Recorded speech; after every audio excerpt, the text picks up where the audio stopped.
Hi everyone, welcome to WBCS journey.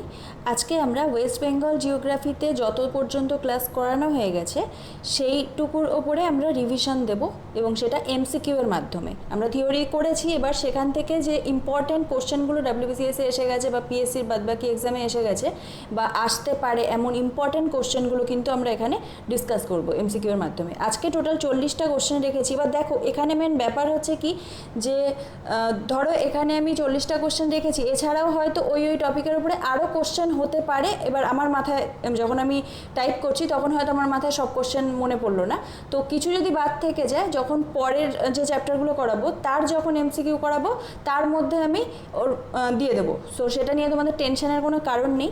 তো চলো আজকে ক্লাস শুরু করা যাক। আর যারা এখনও পর্যন্ত আমাদের চ্যানেলটাকে সাবস্ক্রাইব করোনি, অবশ্যই চ্যানেলটাকে সাবস্ক্রাইব করে পাশে বেল আইকনটা অন করে রেখো, যাতে এরকম রেগুলার নিউ ভিডিওর আপডেট সবার আগে পেয়ে যাও। দেখো, এখানে আমরা টোটাল 40টা MCQ রেখেছি। MCQগুলো হচ্ছে তোমার ইন্ডিয়ার যে ফিজিক্যাল যে ডিভিশন, ইন্ডিয়ার যে ডিভিশন, বিভিন্ন বেসিক যে ইনফরমেশান দিয়েছি সেইগুলো, এবং এছাড়া হচ্ছে তোমার ড্রেনেজ সিস্টেম, এই সম্পর্কে শুধু MCQগুলো রয়েছে। তো চলো প্রথম কোশ্চেন দেখা যাক। এখানে কি বলছে দেখো, আমি পড়ানোর সময় কিন্তু বারবার এই কোশ্চেনটা বলেছিলাম যে the only state that has a sea front and extend to the Himalayas. মানে কি বলেছিলাম, যেটা একমাত্র যে রাজ্য যার হচ্ছে সমুদ্রের সাথেও মানে কোস্ট লাইনও রয়েছে এবং সেই সাথে সাথে হিমালয় রয়েছে। তো ভারতের এই রাজ্য কোনটা? সেটা হয়ে যাবে কি আমাদের পশ্চিমবঙ্গ, ওয়েস্ট বেঙ্গল। ভীষণ ইম্পর্ট্যান্ট কোশ্চেন, কিন্তু মনে রাখবে এটা। এরপরে আমরা নেক্সট কোশ্চেন দেখব। নেক্সট কোশ্চেন কি? এটা হচ্ছে Jalpaiguri is situated on the bank of which river. এটা হচ্ছে ড্রেনেজ সিস্টেম থেকে কোশ্চেনটা। সো জলপাইগুড়ি এই কোশ্চেনটা কিন্তু PSC-র ফেভারিট কোশ্চেন। কোশ্চেনটা বহুবার এক্সামে রিপিট হয়েছে। জলপাইগুড়ি কোন এর মধ্যে কোন দুটো নদীর তীরে অবস্থিত? সেটা হয়ে যাবে কি তিস্তা অ্যান্ড করলা। তিস্তা অ্যান্ড করলা নদীর তীরে জলপাইগুড়ি অবস্থান করছে। তার পরের কোশ্চেন দেখব, two rivers Keleghai and Kangsabati form which river. এই যে দুটো নদীর কথা বলা হচ্ছে, কেলেঘাই নদী এবং কংসাবতী, নাম তো তোমরা শুনেছো পড়ার সময়। এই দুটো নদী এই দুটো নদী হচ্ছে মিলিত হয়ে কোন নদী গঠন করেছে সেইটাই এখানে জানতে চেয়েছে, হলদি নদী। এই কোশ্চেনটাও PSC-র ফেভারিট কোশ্চেন। সো এই কোশ্চেন এর আগের যে কোশ্চেনটা বললাম এগুলো কিন্তু অবশ্যই মনে রাখবে। সো কেলেঘাই এবং কংসাবতী নদী দুটো মিলিত হয়ে হলদি নদীর উৎপন্ন হয়েছে। তার পরের কোশ্চেন দেখবো। দেখো, আমি পড়ানোর সময় বারবার বলেছিলাম ট্রপিক অফ ক্যান্সার এইটা কোন কোন ওয়েস্ট বেঙ্গলের কোন কোন ডিস্ট্রিক্টের ওপর দিয়ে গেছে, সেই জিনিসগুলো কিন্তু জেনে রাখতে হবে। তো এখানে আমাদের কি জানতে চেয়েছে যে the Tropic of Cancer passes through which district of West Bengal. এবার এখানে আমরা এলিমিনেশন পদ্ধতিতে কিন্তু ডিসকাস করব। প্রথম কথা দেখো, এখানে মুর্শিদাবাদের ওপর দিয়ে তো ট্রপিক অফ ক্যান্সার যায়নি, নদিয়ার ওপর দিয়ে গেছে। আর হচ্ছে কলকাতা অ্যাকচুয়ালি টপিক অফ ক্যান্সারটা ঠিক যে লাইন বরাবর গেছে সেই ম্যাপটা যদি ভালো করে খেয়াল করো তাহলে কিন্তু এই কোশ্চেনটা ভীষণ ইজি কোশ্চেন। কলকাতা ওর থেকে বেশ কিছুটা দূর, তারপরে হচ্ছে মালদা। সো এই সমস্ত জায়গাতে দিয়ে যায়নি। সো এর অ্যান্সার কী হয়ে যাবে? Nadia. At present west Bengal is surrounded by how many states. ভারতের কতগুলো রাজ্যের সাথে আমাদের পশ্চিমবঙ্গ বাউন্ডারি শেয়ার করেছে সেটাই জানতে চেয়েছে। তো এর অ্যান্সার কী হয়ে যাবে? এর অ্যান্সার হবে 5টা রাজ্য। আমি কিন্তু পড়িয়েছিলাম এই জিনিসগুলো। সো ভারতের 5টা রাজ্যের সাথে আমাদের পশ্চিমবঙ্গ বর্তমানে বাউন্ডারি শেয়ার করে আছে। এখান থেকে আর একটা কোশ্চেন হয়ে যায় কি, যে পশ্চিমবঙ্গ সব থেকে বেশি বাউন্ডারি শেয়ার করেছে ভারতের কোন রাজ্যের সাথে? আমি বারবার পড়ানোর সময় বলেছিলাম কি ঝাড়খণ্ডের সাথে কিন্তু সব থেকে বেশি বাউন্ডারি শেয়ার করে আছে। নেক্সট কোশ্চেন দেখব, ল্যাটিটিউড অফ ওয়েস্ট বেঙ্গল। তো এটার অ্যান্সার কী হয়ে যাবে? 21 ডিগ্রি 38 মিনিট নর্থ থেকে 27 ডিগ্রি 10 মিনিট নর্থ। ওকে, এরপরে কোশ্চেন নাম্বার 8 দেখব। যেগুলো বেশি ইম্পর্ট্যান্ট সেগুলো আমি পড়ানোর সময় বলেই দিচ্ছি, আর বাদবাকি যেগুলো কোশ্চেন রেখেছি সেগুলো তোমরা অবশ্যই দেখে যাবে, স্কিপ করবে না। এখানে যে কোশ্চেনগুলো রেখেছি একটাও স্কিপ করে যাবে না। সো নেক্সট কোশ্চেন কি বলছে, the total area of West Bengal কি? টোটাল এরিয়া, পশ্চিমবঙ্গের টোটাল এরিয়া কত, সেটা হচ্ছে 88,752 স্কোয়ার কিলোমিটার। রাইট, আমি এই জিনিসগুলো কিন্তু আগের দিনও বলে দিয়েছিলাম, মানে যেদিন ক্লাস করিয়েছিলাম। Next question, what is the length of international boundary with Bangladesh shared by west Bengal in kilometre? West বেঙ্গলের সাথে বাংলাদেশের যে ইন্টারন্যাশনাল বাউন্ডারি রয়েছে, সেই বাউন্ডারিটা তো আমরা জানি যে সব থেকে বড় বাউন্ডারি, মানে বাংলাদেশের সাথে হচ্ছে ওয়েস্ট বেঙ্গলের সব থেকে বড় বাউন্ডারি রয়েছে। তো সেইটা হচ্ছে কত কিলোমিটার, সেটাই এখানে জানতে চেয়েছে, 2272 কিলোমিটার। ওকে, নেক্সট কোশ্চেন দেখব, the river that runs in northern mountains of West Bengal making deep gorges in Singalila range is. এবার এখানে বলা হচ্ছে যে এর মধ্যে কোন নদীটা, যেটা পশ্চিমবঙ্গের উত্তরের পার্বত্য অঞ্চল দিয়ে প্রবাহিত হয়েছে এবং ডিপ জর্জ মানে ডিপ জর্জ উৎপন্ন করেছে কোথায়, সেটা হচ্ছে সিঙ্গালীলা রেঞ্জে। সো এটার অ্যান্সার কি হয়ে যাবে, তিস্তা। পড়ানোর সময় এই জিনিসগুলো দেখেছো তোমরা, তিস্তা নদী কিন্তু makes deep gorge in Singalila range. Next question দেখবো আমরা, which city is known as the door towards Bhutan? কোশ্চেনটা ভালো করে ফলো করো, তারপরে কিন্তু অ্যান্সারটা ভাববে, কজ এখানে তোমরা বেশিরভাগ লোক শিলিগুড়ি টিক করবে, বাট একদমই না। ম্যাপ যদি ভালো করে ফলো করো তাহলেই বুঝতে পারবে এই প্লেসগুলোর মধ্যে কোনটা হবে। এটার অ্যান্সার কী হয়ে যাবে, ডোর টুয়ার্ডস ভুটান হচ্ছে জলপাইগুড়ি। নেক্সট কোশ্চেন দেখবো, north flowing rivers of West Bengal, এর মধ্যে কোনগুলো north flowing rivers? Teesta, Torsa, Jaldhaka, Raidak, এগুলো কিন্তু সবকটাই নর্থ ফ্লোয়িং রিভার্স, আর বাকি এগুলো তো একদমই না, মানে এই কম্বিনেশনগুলো না। তিস্তা এখানে নর্থ ফ্লোয়িং, কিন্তু গঙ্গা তো নয়। সো সেই জন্য এই কোশ্চেনটাও ইম্পর্ট্যান্ট। নেক্সট কোশ্চেন দেখবো, the Singalila range is located along the border of, important question. Singalila range, তো এই রেঞ্জটা মানে কোন দুটো জায়গার বর্ডারে আর কি অবস্থান করছে সেটাই জানতে চেয়েছে এখানে।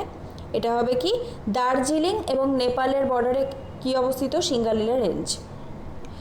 নেক্সট কোশ্চেন দেখো, যেহেতু ড্রেনেজ সিস্টেম নিয়ে পড়ছো, সো সেই জন্য ব্যারেজ রিলেটেড কোশ্চেন আমি এখানে দিয়ে দিয়েছি, ইম্পর্টেন্ট যেগুলো। সো এখানে বলছে, which of the following national highway has crossed Farakka barrage? কোন ন্যাশনাল হাইওয়ে ফারাক্কা ব্যারেজকে ক্রস করেছে?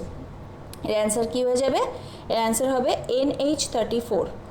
ওকে, এখান থেকে কিন্তু আর একটা কোশ্চেন ক্রিয়েট হয়, এখান থেকে আর একটা কোশ্চেন, মানে কোশ্চেনটা আরেকভাবে দেওয়া যেতে পারে, যেটা হচ্ছে, which of the following national highway connects north Bengal and south Bengal? So north Bengal এবং সাউথ বেঙ্গলকে কানেক্ট করছে কোন ন্যাশনাল হাইওয়ে, তার অ্যান্সারও কিন্তু হয়ে যাবে NH34। এইবার দেখো, এখানে যদি তোমাদেরকে হাইওয়ের কথা না বলে, মানে যদি বলে যে নর্থ বেঙ্গল এবং সাউথ বেঙ্গলকে কানেক্ট করছে কোন ব্যারেজ, মানে ব্যারেজের কথা যদি এখানে জিজ্ঞেস করে, অপশন মানে যদি ব্যারেজ রিলেটেড ব্যাপার থাকে, তাহলে কিন্তু অ্যান্সার হয়ে যাবে ফারাক্কা ব্যারেজ। তারপরের কোশ্চেন দেখবো, question number 16, total number of district of West Bengal at the time of independence. যখন ভারত স্বাধীন হয়েছিল তখন টোটাল নাম্বার অফ ডিস্ট্রিক্ট কটা ছিল ওয়েস্ট বেঙ্গলের? অ্যান্সার কী হয়ে যাবে, 14টা। এরপরে next question 17, Diara region is associated with the district of, Diara region কোন জেলার সাথে অ্যাসোসিয়েটেড? অ্যান্সার হয়ে যাবে মালদা। তারপরের question, which among the following states has or have the boundary with West Bengal? এর মধ্যে কোন কোন স্টেটের বাউন্ডারি রয়েছে ওয়েস্ট বেঙ্গলের সাথে?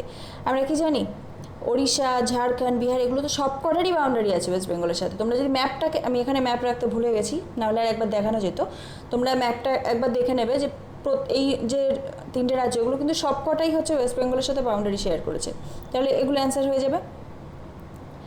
তারপরের কোশ্চেন দেখবো আমরা, which of the following is the highest point in West Bengal? West বেঙ্গলের হায়েস্ট পয়েন্ট বা হায়েস্ট পিক যাই বলো, অ্যান্সার কী হয়ে যাবে, সান্দাকফু, যেটা রেঞ্জে অবস্থিত, সিঙ্গালীলা রেঞ্জ। এবার দেখো, এই যে মানে ওইটার রিলেটেডই কোশ্চেনটা আবার এইভাবে দিয়ে দিয়েছে, যেটা আমি একটু আগে বললাম, যে highest peak of West Bengal belongs to which of the following mountain ranges? যেটা আমি একটু আগে বললাম সেটাই এখানে কোশ্চেন হিসেবে দিয়ে দিয়েছি, সেটা হচ্ছে Singalila range. Question number 21, which of the following peaks lies in the Singalila range? Singalila রেঞ্জে এর মধ্যে কোন পিকটা অবস্থিত? বা কোন পিকগুলো অবস্থিত, কোশ্চেনটা এরকমভাবেই সাজানো আছে। সান্দাকফু আমরা তো দেখলাম, ফালুট, টংলু এগুলো সবকটাই সিঙ্গালীলা রেঞ্জের একটা পিক। সো এইখানে অ্যান্সার কী হয়ে যাবে, অল অফ দিস। ওকে, তারপরে নেক্সট কোশ্চেন দেখবো, which of the following is not in the Northern side of West Bengal. West বেঙ্গলের উত্তরের সাইডে এর মধ্যে কোন নদীটা আর কি নেই সেটা জানতে চেয়েছে। তো এর অ্যান্সার কি হয়ে যাবে, ময়ূরাক্ষী। আমরা পড়ার সময় দেখেছিলাম জলঢাকা, কালজানি, মহানন্দা এগুলো সবকটাই কিন্তু নর্দার্ন সাইডে রয়েছে। সো এখানে অ্যান্সার কী হয়ে যাবে, ময়ূরাক্ষী। নেক্সট কোশ্চেন দেখবো, which one is not a tidal river. এর মধ্যে কোনটা টাইডাল রিভার নয়। ওকে, তো অপশানে কি বলছে, ইছামতি, বিদ্যাধারী, মাতলা, জালঙ্গি। তো এর মধ্যে কোনটা হচ্ছে টাইডাল রিভার নয়, সেটা হচ্ছে জলঙ্গি।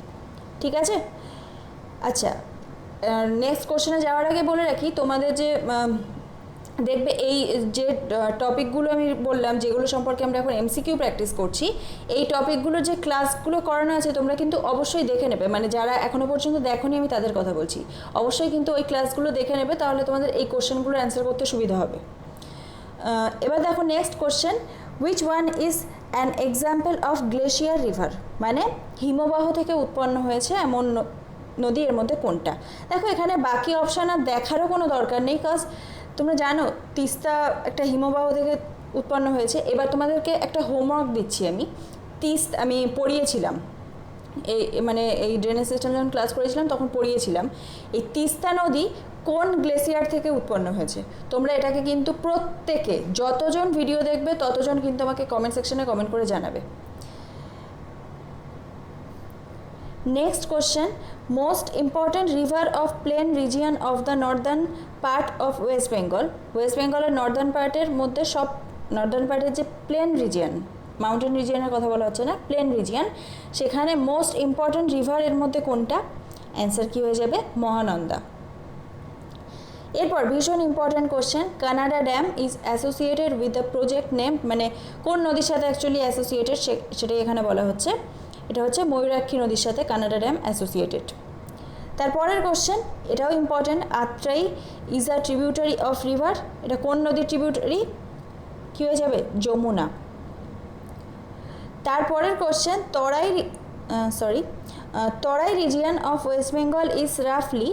তরাই রিজিয়ন আমরা কি দেখেছিলাম, যে হিমালয়ের যে পাদদেশ, ফুটহিলস, ওই এরিয়াটাকে বলা হচ্ছে তরাই রিজিয়ন। এবার তিস্তার ওয়েস্টার্ন পার্ট হচ্ছে তরাই আর ইস্টার্ন পার্ট হচ্ছে ডুয়ার্স, রাইট। সো সেটা যাই হোক, মেন ব্যাপার হচ্ছে হিমালয়ের যে ফুটহিল মানে পাদদেশ, তো ওইটা তো লো ল্যান্ড, মানে হিমালয়ের তো মাথাতে তো না, মানে উঁচু জায়গাতে তো না। তো সেই জন্য এখানে কোশ্চেনটা জানতে চাইছে এটা কী ধরনের ল্যান্ড। তাহলে তোমাদের এখান থেকে কিন্তু তোমরা বলতে পারবে এই কোশ্চেনের অ্যান্সার এটা কি, লো ল্যান্ড। তার কারণ এটা কোথায় অবস্থিত, হিমালয়ের ফুটহিলস মানে পাদদেশ। Next question, which one is the most important river of the Rarh region of West Bengal. Rarh region of West বেঙ্গলের মোস্ট ইম্পর্ট্যান্ট রিভার কোনটা, Damodar. Next question, West Bengal has international boundaries on. ওয়েস্ট বেঙ্গলের ইন্টারন্যাশনাল বাউন্ডারি কোন কোন দেশের সাথে রয়েছে, এক তো হচ্ছে সব থেকে বেশি বাংলাদেশের সাথে, আর বাংলাদেশের সাথে কোন দিকে রয়েছে, আর ওদিকে হচ্ছে তোমার নেপাল আর ভুটান। তো এবার নেপালটা কোন দিকে পড়ছে, ওয়েস্ট বেঙ্গল। তো এখানে আমরা কি দেখব, এক মিনিট, নর্থ, প্রথম কথা নেপাল নর্থ, আর ভুটানটাকে যদি বলা হয়, ভুটানটা অ্যাকচুয়ালি পুরোপুরি নর্থ হিসেবে, এখানে কোশ্চেনের অ্যান্সারটাই না পুরোপুরি ঠিকঠাক না, মানে ম্যাপ অনুযায়ী যদি বলা যেতে পারে অ্যাকচুয়ালি মানে নেপালটা পুরো নর্থেই অনেকটা বলা যেতে পারে, তারপরেও যদি এক্স্যাক্ট স্পেসিফিকভাবে বলা হয় তো নর্থ ওয়েস্ট বলা যেতে পারে। ঠিক আছে, এখানে অপশন সেটা রয়েছে। আর ভুটানটা তাহলে নর্থ ইস্ট এরকম ব্যাপার হতো। তো ঠিক আছে, এখানে এটা বলা হচ্ছে যখন নর্থ এবং নর্থ ওয়েস্ট, ঠিক আছে, এটা ঠিক আছে। বাট বাংলাদেশটা এখানে বলা হচ্ছে সাউথ ইস্ট। হ্যাঁ, সাউথ ইস্ট হয়, বা আদারওয়াইজ ইস্ট, যদি অপশানে সাউথ ইস্ট না থেকে ইস্ট হতো তাহলে তোমরা ইস্ট টিক করতে। ওকে, এগুলো অপশানের উপর ডিপেন্ড করছে। প্রায় বলতে পারো ওটা সাউথ ইস্টেই অবস্থিত। নেক্সট কোশ্চেন আমরা দেখব কি, হুইচ রিভার রাইজেস ফ্রম ঘুম range of the Darjeeling district? Darjeeling ডিস্ট্রিক্টের ঘুম রেঞ্জ থেকে কোন নদীটা উৎপন্ন হয়েছে? সেটার অ্যান্সার কী হয়ে যাবে? মহানন্দা। তার পরের question, in West Bengal the region north of the Ganga is known as, গঙ্গার উত্তরের যে রিজিয়নটা পশ্চিমবঙ্গে সেটাকে কি বলা হয়? আমি পড়ানোর সময় কিন্তু বারবার বলে দিয়েছিলাম এটাকে কি বলে। এটা হচ্ছে বারিন্দ। গঙ্গার উত্তরের দিকটাকে বলা হচ্ছে বারিন্দ। ওকে, তারপরের কোশ্চেন আমরা দেখব, the Ganga river divides into two parts in which district of West Bengal? গঙ্গা নদীটা পশ্চিমবঙ্গের কোন জেলায় দুটো ভাগে বিভক্ত হয়ে গেছে? এর অ্যান্সার খুব ইজি, এটার অ্যান্সার কী হয়ে যাবে? মুর্শিদাবাদ। এবার তোমাদের আর একটা হোমওয়ার্ক দিচ্ছি আমি, বিকজ সব কিছু আমি যদি বলে দিই তাহলে তোমরা করবেটা কি? সো সেই জন্য আমি বলছি এটা মুর্শিদাবাদ তো ঠিক আছে, বাট অপশানে দেখা গেল জেলার নাম দিল না, এক্স্যাক্ট প্লেসের নাম দিয়ে দিল, তখন কি করবে? সো সেই মানে মুর্শিদাবাদের ঠিক কোন জায়গায় এই গঙ্গা নদীটা দুভাগে বিভক্ত হয়েছে সেটা তোমরা আমাকে কমেন্ট সেকশনে কমেন্ট করে জানাবে। Next question, western part of Teesta river is known as, আমি একটু আগেই কিন্তু বলে দিয়েছিলাম এটা কী হবে, তরাই। আর যদি ইস্টার্ন পার্ট বলতো তাহলে কী হতো? ডুয়ার্স। তারপরের question, the Farakka barrage is constructed on which river? Farakka barrage কোন নদীর ওপর অবস্থিত? Bhagirathi Hooghly river. Which river is also known as Dwarakeswar in Bankura district? Bankura জেলাতে দ্বারকেশ্বর নামে পরিচিত কোন নদী? অ্যান্সার কী হয়ে যাবে এটার অ্যান্সার হবে কি? রূপনারায়ণ নদী কিন্তু দ্বারকেশ্বর নামে পরিচিত বাঁকুড়া জেলায়। Next question, which among the following rivers is called the sorrow of Bengal? এটা তো ভীষণ ইম্পর্ট্যান্ট এবং ইজিও, মানে বাংলার দুঃখ কোন নদীকে বলা হয়? দামোদর নদী না? আমি বলেছিলাম এটা দামোদর নদী। নেক্সট কোশ্চেন হচ্ছে, ইস্ট কলকাতা ওয়েটল্যান্ডস, সরি এখানে স্পেলিংটা ভুল আছে, মানে এটা হয়ে যাবে WETLANDS। Okay, so east Kolkata wetlands have been declared as, এটা কী হিসেবে ডিক্লেয়ার করা হয়েছে? Ramsar site. পড়িয়েছিলাম কিন্তু আমি ড্রেনেজ সিস্টেমের 2 দিন ক্লাস করেছিলাম, লাস্ট দিন কিন্তু আমি এটা পড়িয়েছিলাম, লেক, তারপরে ওয়াটারফলস, তারপরে ওয়েটল্যান্ড। তো ইস্ট কলকাতা ওয়েটল্যান্ডকে রামসার সাইট হিসেবে কিন্তু ডিক্লেয়ার করা হয়েছে। তারপরের কোশ্চেন দেখব, সুন্দরবনকে, এই কোশ্চেনটা WBCSেও এসেছে এবং PSCর বাদবাকি এক্সামেও এসেছে, যে সুন্দরবনকে কত সালে ওয়ার্ল্ড হেরিটেজ সাইট হিসেবে ডিক্লেয়ার করা হয়েছিল? এর অ্যান্সার কী হয়ে যাবে? 1987 সাল। ওকে, সো 1987 সালে কিন্তু সুন্দরবনকে ওয়ার্ল্ড হেরিটেজ সাইট হিসেবে ডিক্লেয়ার করা হয়েছে। আজকের last question, Damodar river rises from, Damodar নদীটা কোন এর মধ্যে কোন জায়গা থেকে উৎপন্ন হয়েছে সেটাই আর কি জানতে চেয়েছে। অ্যান্সার কী হয়ে যাবে? ছোটো নাগপুর প্ল্যাটিউ। ঠিক আছে, সো এবার দেখো আমি যতটা পড়িয়েছি সেইটার ওপরে আমি এখানে কোশ্চেন করেছি। এবার এখনও হয়তো অনেক কিছুই বাদ থেকে যেতে পারে, বাট সেগুলো আমি পরে যখন আবার MCQ করাবো তার মধ্যে দেখিয়ে দেবো। আর হচ্ছে এরপরে যে নেক্সট ক্লাস, মানে নেক্সট ক্লাস মিনস ওয়েস্ট বেঙ্গলের এরপরে যে নেক্সট ক্লাস করাবো যেদিন, সেদিন কিন্তু এরপরে আবার থিওরি ক্লাস করাবো, যতটা হয়েছে তারপর থেকে আবার থিওরি ক্লাস করাবো। ওকে, তো চলো আজকের ভিডিও এখানেই শেষ করছি। তোমাদের যদি ভালো লাগে অবশ্যই লাইক করে দিও, বাকিদের সাথেও শেয়ার করো যাতে তাদেরও হেল্প হয়, আর তোমরা কিন্তু অবশ্যই লাইক করে দিও। তো চলো আজকের ভিডিও এখানেই শেষ করছি, ভালো থেকো সবাই।